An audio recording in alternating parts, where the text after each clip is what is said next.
You know, I feel it's only fair that I tell you this window cleaning business story. If you're just getting started or you've been in the business for a few years, hopefully you can relate to this. If not, I want to prepare you what you're going to run into. It's all good. You can make tons of money cleaning windows. It's a luxury service, as I talk about. And when you understand it's a luxury service, you actually start thinking of it in terms like that. You can raise your prices and make a lot more money. What's up? I'm Keith Kelfis, and this is the Window Cleaning Blueprint channel. I'm so thankful. I just document my journey on how to start and grow a window cleaning business. We got tons of videos. You can subscribe and check it out. Anyways, so I got this client. The dream clients are the ones where you can get to these higher end homes, these luxury like mansions, 8, 10, 12, 15,000 square feet. You could charge them multiple $1,000s just to clean a house, cleaning the windows. You could be in and out in, 5 hours and charge, a couple grand. That sounds amazing, right? This particular client of mine, I got in at $750. It's a 12,000 square foot house. Really stupid agreement. But it was a foot in the door to lock in a client for pressure washing, cobweb cleaning, windows, screens. And I got in the door, and the reason the other window cleaner quit is because they couldn't do it anymore because it was simply too exhausting. The job was too much work. I was like, what? Too much work for me? Pfft, I get in there, we'll crush it. And we did it, and we were able to get the job done. I don't know. It took about 6.5 hours every time we did it. I'll tell you why we don't have this client anymore, and I'm grateful.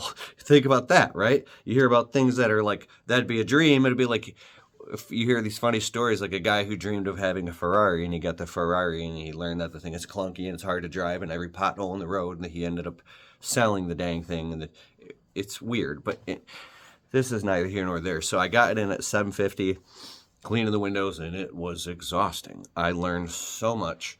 And so I raised the price, and I had a hard conversation. We raised it to $962. And I actually had a friend who was a window cleaner come with me one time, and he showed us, I thought I was the best at cleaning windows, and he took that 6.5 hours all the way down to about 4.5 hours.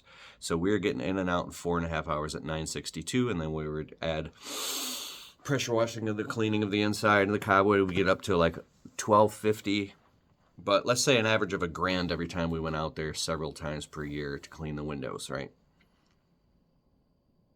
The weirdest thing happened. This is a little vulnerable for me to share. As a window cleaner, as in any service business, and I won't get too deep into this, I don't know how long you've been in business, but you have to make, for me to even say extremely high profit margins over and over and over, it's what it feels like, but the mathematical data says you have to make a certain amount revenue per man hour, per truck, per day. You make this much so you can expand. Then you have to, if you want to expand, you have to get a shop, and then you have to have an office manager. You have all these more expenses, and you go through cash flow purgatory. So you need a bookkeeper, which is profit and loss statements. You got to get your taxes in order. You got to understand what you pay yourself. Then you have to get into like a certain, maybe like an EOS method, to where you join coaching consulting groups that teach you how to, now you pay yourself just a salary in your business, and you move from position of a technician of that to like not an owner, but like more like the owner operator. And then you maybe just do sales and marketing, and you're in and out of the field, then you're back in the field, then you're out of the field, then you're back in the field, and then maybe you're in the office, and you thought that getting out of the field and being in the office is just like, that's going to be the dream come true when I don't have to work in the field anymore. I have to risk my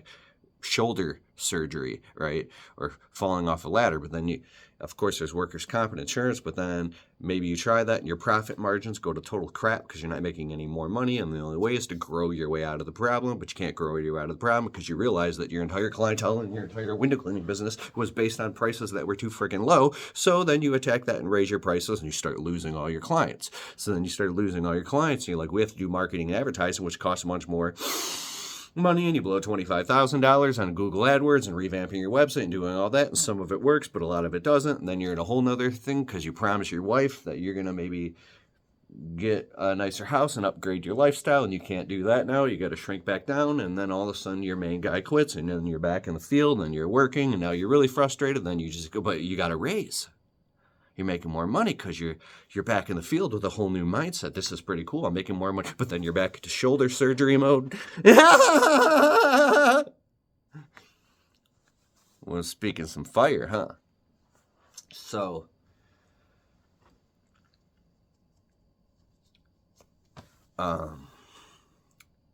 we're back at this job again.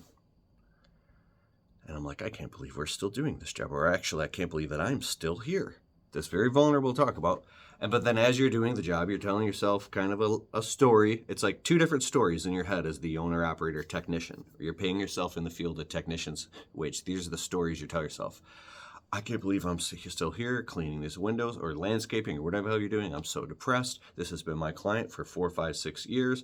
I hope you're a multimillionaire and everything you set out, you said, that's not going to be me. That's not going to be me. I'm going to be worth 20 million in my 4th year in business. You just get started, right? And I'm not being negative. Like, I really hope that you do that, and you can. There are people that do it all the time. There's these people I hear about just amazing, right? I want you to be that. If that's you, don't listen to me. But I want to be just positive here, right? Because I've made a lot of money, and I've had a lot of my dreams come true, and I'm very blessed, right? And sometimes being unrealistic and having high hopes, that's the only way to do it, actually, because I've watched beautiful dreams of mine come true. I mean, my life is amazing, okay? I am very blessed. Okay, so with that being said, you're at this job again. You're like, what the hell am I doing here?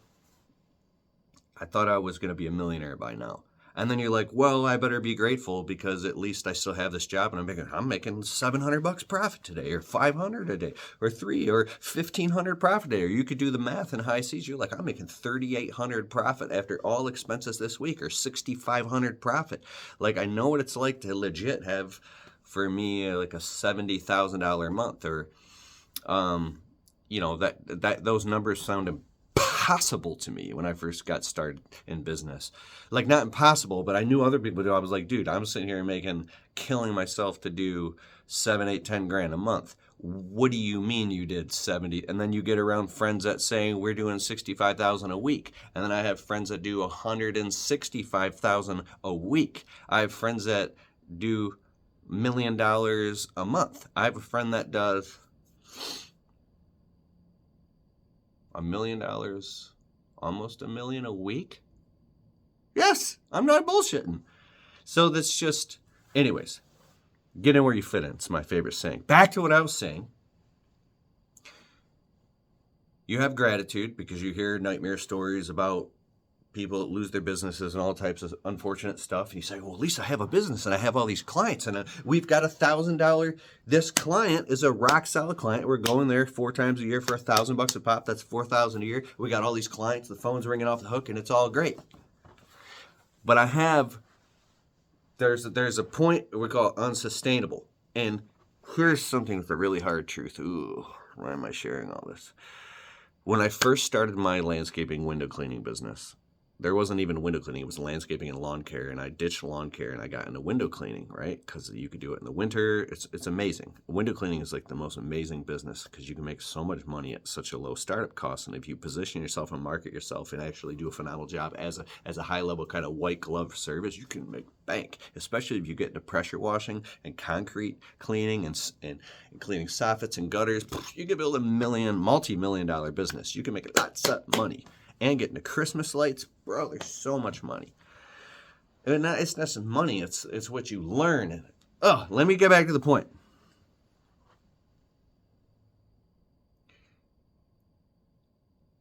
If you're in the field, and I want to bring some other experts on to talk about this long enough, and you start feeling, when I'm talking about that shoulder surgery pain, the conversation starts changing in your head, and you feel the clock ticking.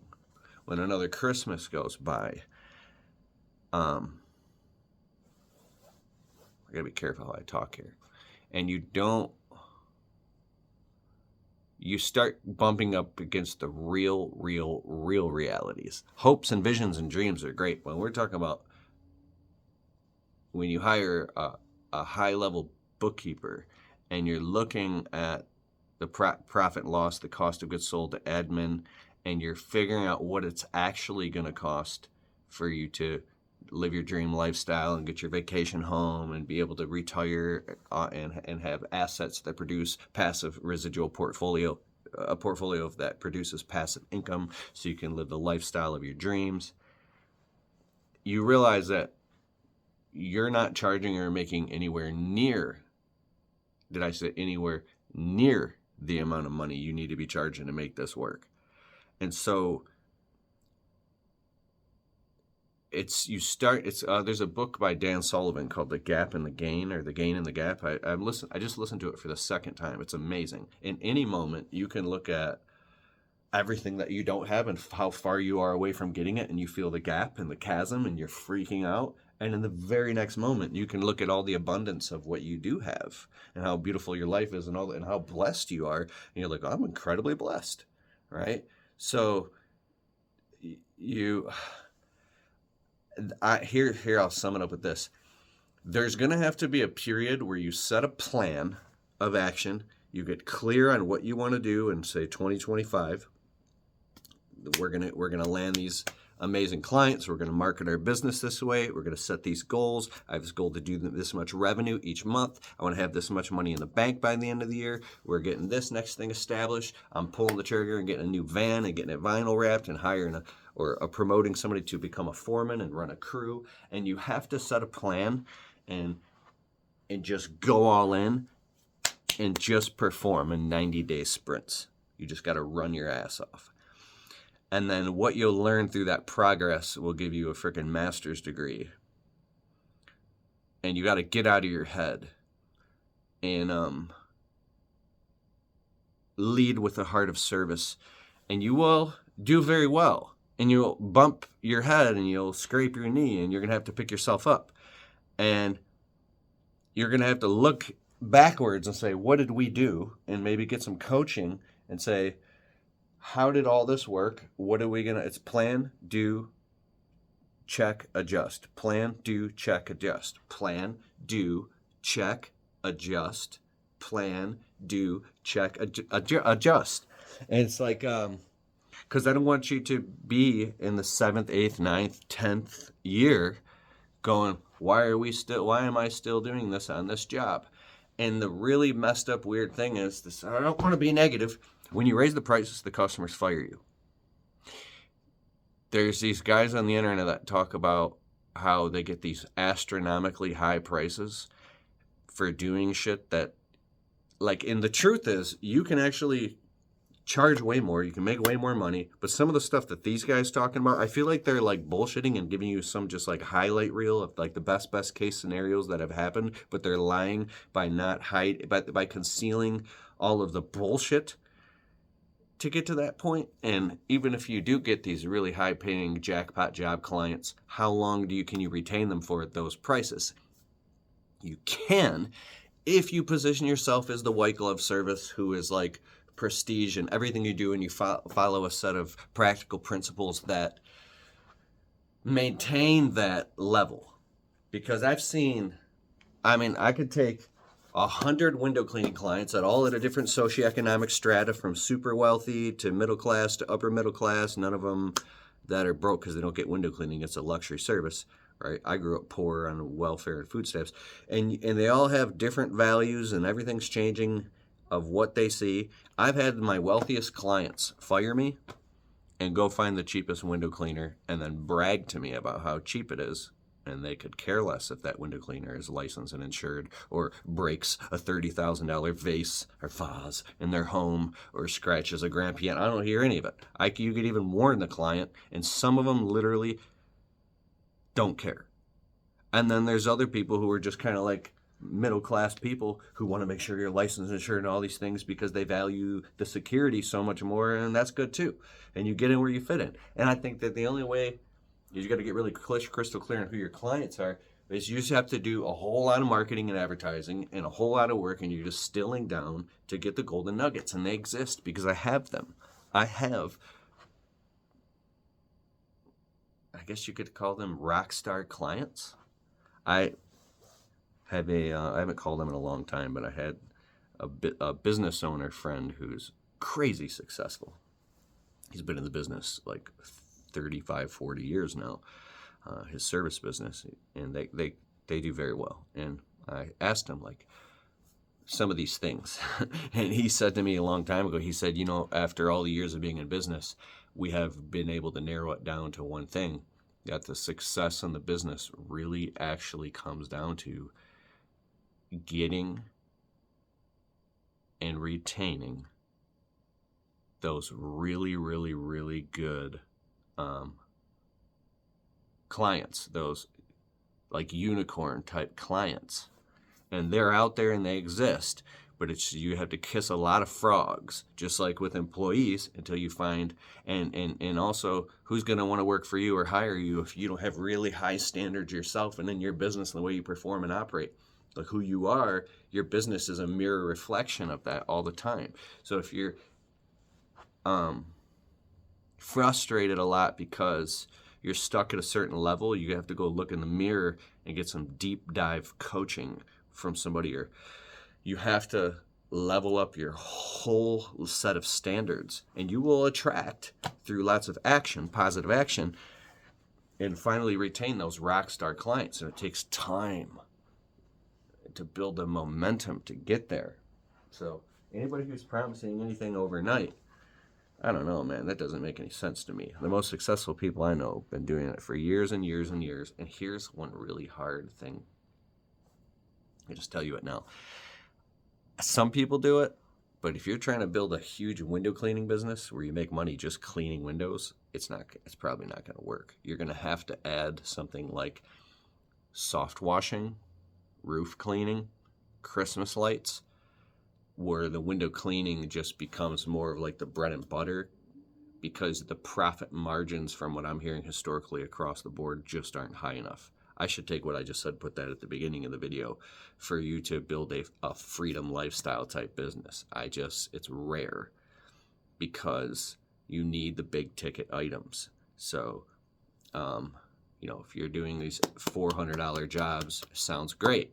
If you're solo, you can make a lot of money. But if you're trying to grow a business, you need like $4,000 jobs. Boom, boom, boom, boom, boom, boom, boom, boom, boom, boom, boom, boom, boom, boom, boom. I got a buddy who owns a roofing company and makes a ton of money. And one time I was upset with him. I said, bro, like my profit margins are only 30% after all my costs. Like I'm not making any money. I was just complaining. I was making money, but I was frustrated. And he's like, bro, I make the same profit margins you do. I go, what do you mean? Why do you have so much fucking money? Excuse me. That literally slipped out. And he said, because he goes, how big is your average ticket job? I was like, well, like $312. He's like, well, that's why you don't have any money, because you're only making $3 and, $34. Is that right? I'm sorry, $104 profit per job, right? 312, 33%.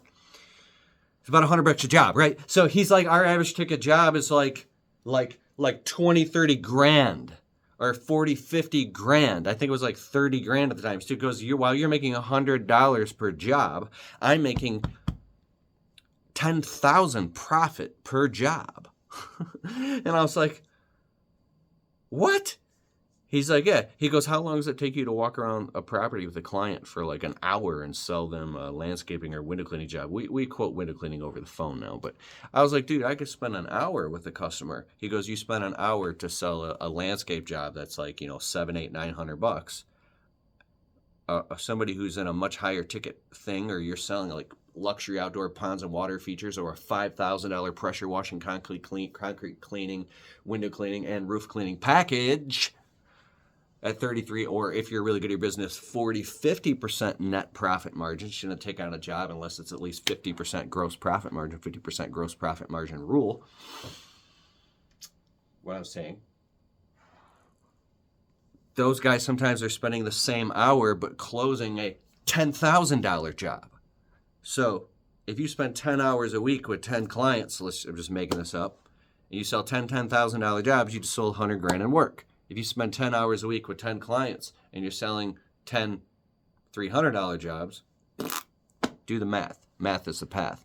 Anyways, I'm Keith Kalfas. Hit all the links in the description below. If you want to get a one-on-one call with me and you need to talk through this, keithkalfas.com/call. A lot of people reach out to me to talk to me on the phone, and I couldn't talk to everybody for free because it was destroying my personal life. So I created keithkalfas.com/call. I also have a course called the Window Cleaning Blueprint course. It's a program that teaches you how to start and grow your window cleaning business, how to market it. I have the Business Marketing Blueprint program. This is keithkelfis.com/BMB. I have a whole bunch of free stuff and giveaways. I have a podcast. I have hundreds and hundreds and hundreds of videos that you can watch for free. If you're serious and you want to get in and avoid all the YouTube and all the ads and all the social media and get into a program that you can actually take, I have courses and all that stuff. And I hope you do whatever serves you the best, and I want you to have lots of success, my friend. Peace.